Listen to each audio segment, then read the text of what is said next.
Welcome to this podcast. I'm just going to introduce myself briefly before I discuss the main theme, which is going to be the gold market.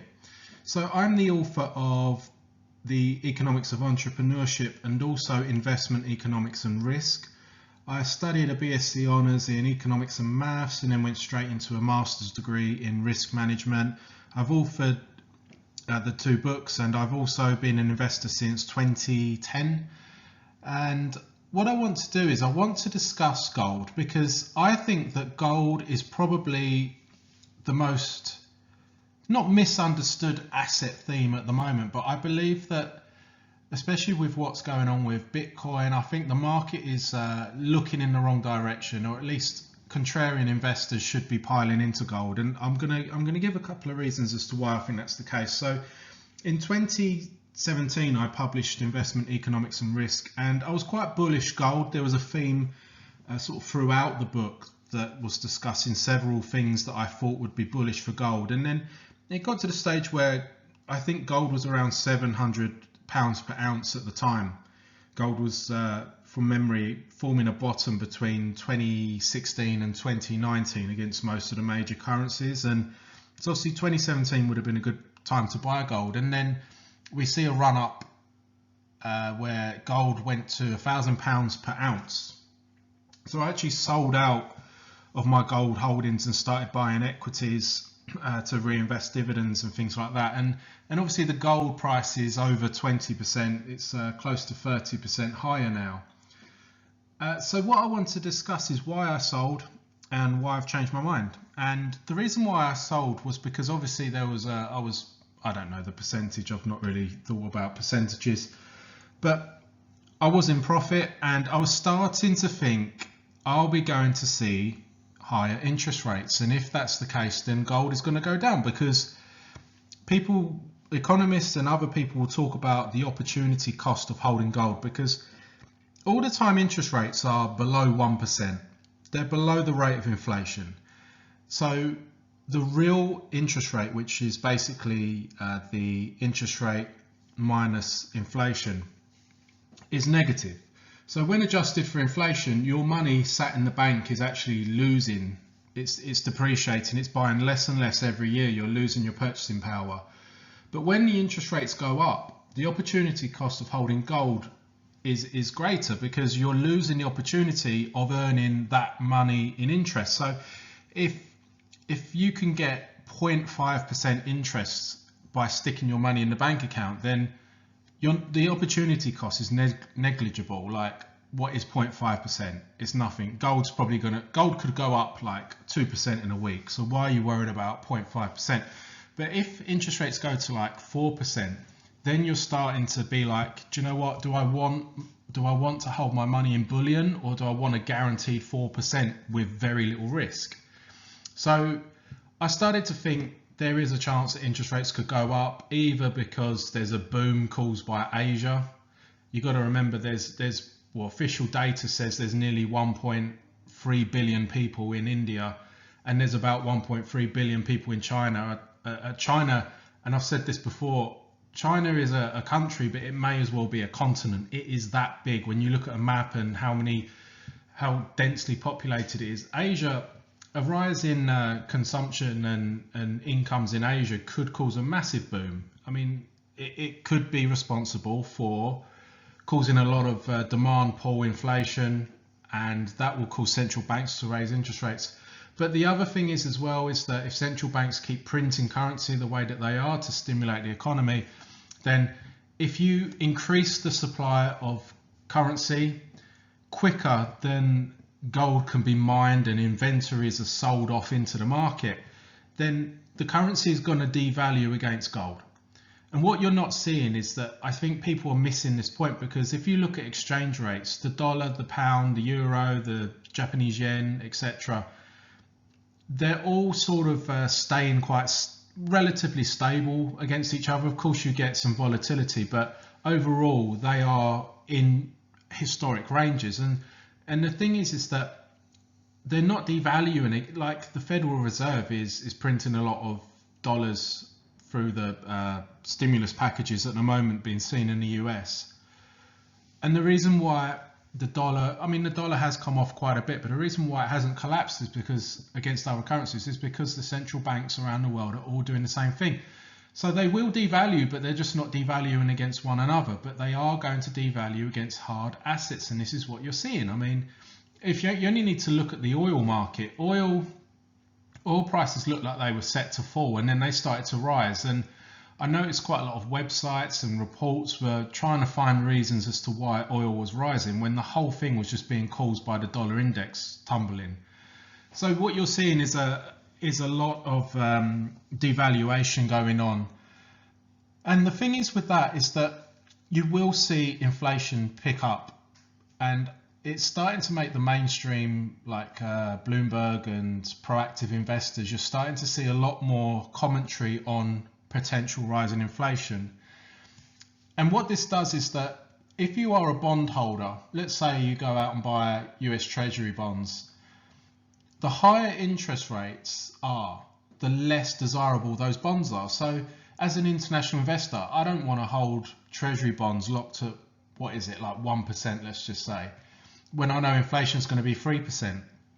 So if I don't want to buy bonds, if everyone don't want to buy those bonds, the price of the bonds will fall and will cause interest rates to rise. So the Federal Reserve, the ECB, the Bank of England, they don't necessarily have to say, right, we are raising rates. The market will do it for them. If no one wants to buy bonds, make no mistake about it, demand goes down for bonds, the price goes down, interest rates will default higher.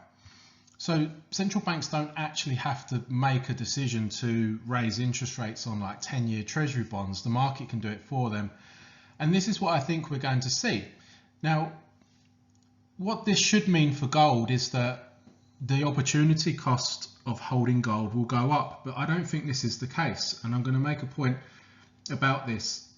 When it comes to like governments borrowing and paying interest on their bonds, which is basically borrowing, and also mortgage rates as well. You've got to think that I read the average UK house hit an all-time high last month, and I think it's probably going to do the same this month.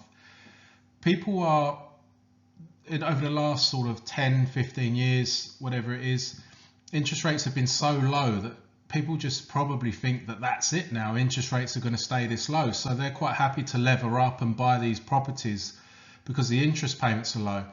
Now imagine for 1 second that interest rates go to 5, maybe 6%, which historically speaking is not that high. I mean, in the 80s and 90s, interest rates in the UK and most developed nations were around 15%. I think a couple of times they went close to 20%. And so 5 and 6% is not out of the question when you look at it historically. But you imagine your mortgage payments, if you started having to pay 5 or 6% interest on the debt that you owe on your house, it will just, I'm not saying it will collapse the market, because I think people can afford it, but it means that the money they're paying in interest will not be spent in other businesses. You know, you're going to have to cut back subscriptions. You know, you might have to cancel your Sky Sports and Netflix and things like that, because the money's just not there. You've got to pay extra amount. If you're paying hundreds of pounds extra per month on interest payments that you wasn't paying before, you've got to cut back elsewhere. So it's bad for the economy. And I think that what people are not realizing with gold is that central banks will not allow, they will do everything they can to stop interest rates running away. I think they can tolerate maybe 2%, something like that. But if it starts to go above 3%, I mean, I'm plucking these figures out of thin air. There's no analysis behind it, but I'm just thinking if it goes above 3%, central banks will sacrifice the currency, because what they will do is they will quantitative ease. So they will basically bring currency into existence and buy their government bonds, because if they can artificially bring in some sort of demand for the bonds, it will push the bond price up and the interest rates down. And by doing that, you have a situation where, yes, interest rates are higher, but the value of the currency is being sacrificed. So it will go down against gold. And that's why I think that gold is underlooked. I think it's a fantastic price at the moment. And the other thing as well, there's two other reasons why I'm bullish gold. The first one is Bitcoin, because I believe that Bitcoin is in a bubble. I think that a lot of investment capital that would have gone into the gold market has actually gone into Bitcoin. And I know Twitter is not the real world, but I occasionally read over comments on some of the popular tweets talking about Bitcoin and gold. There's a lot of debate about the two assets and comparing and contrasting.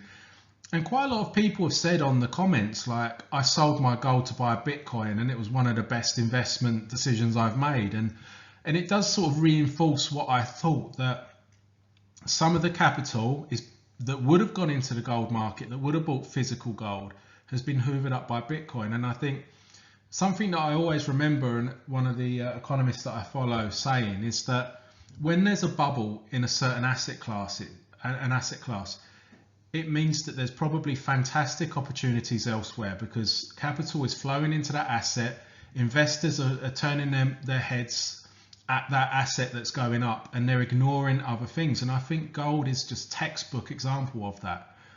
And the other thing that I want to get onto, the second reason why I'm bullish gold, is that no one's bullish gold at the moment. No one's really saying, wow, gold is so cheap, gold is going to outperform the S&P 500 and the Dow and the FTSE, and it's going to be the best investment over the next 5 years. No one's saying that. Everyone's talking about selling gold because interest rates are going up, and they talk about the opportunity cost. And I just like to invest in things that are being ignored by the market, because the chances are, if something's being ignored by the market, it's not expensive. It's cheap, relatively speaking. And I've done some analysis on gold and platinum and silver, and silver's actually, well, gold is actually very cheap relative to silver. When you talk about the gold silver ratio, the silver squeeze that happened I think it was probably about 2 months ago, that has led silver to be quite expensive relative to gold at the moment. And the same goes for platinum. I know there wasn't a platinum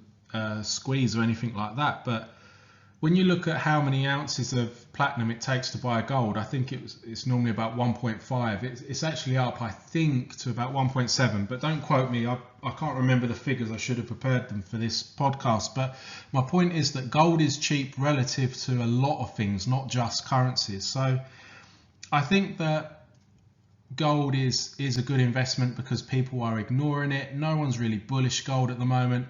I think that gold mining companies are some of the most undervalued companies on the exchanges at the moment. And I think that what you need to do is just keep investing in industries and commodities that are just being ignored. Because I think that when it comes to risk versus reward, people think that if I want to double my money, I have to make a big risk. You know, I have to take on a big risk. Like I want to buy a penny share where they're exploring for oil or diamonds in Africa or something like that. And whilst that's true, it's, you know, these sorts of companies, if they're successful, they do double. Maybe you'll make 3 times your money before there's any correction. I found that some of the best trades or investments that I've made were not these sorts of companies. Like things that I've held that have doubled have mainly been because the market just does not think that that sector is going to do well. There's no enthusiasm. No one's really talking about it. It never makes the news. Everyone's ignoring it. And then what happens, obviously, is a couple of things come into play, like low prices are a cure for low prices. So supply dries up, and then all of a sudden, as soon as something changes and demand picks up, you see the price explode. And I think that principle holds for gold mining stocks and also gold as well.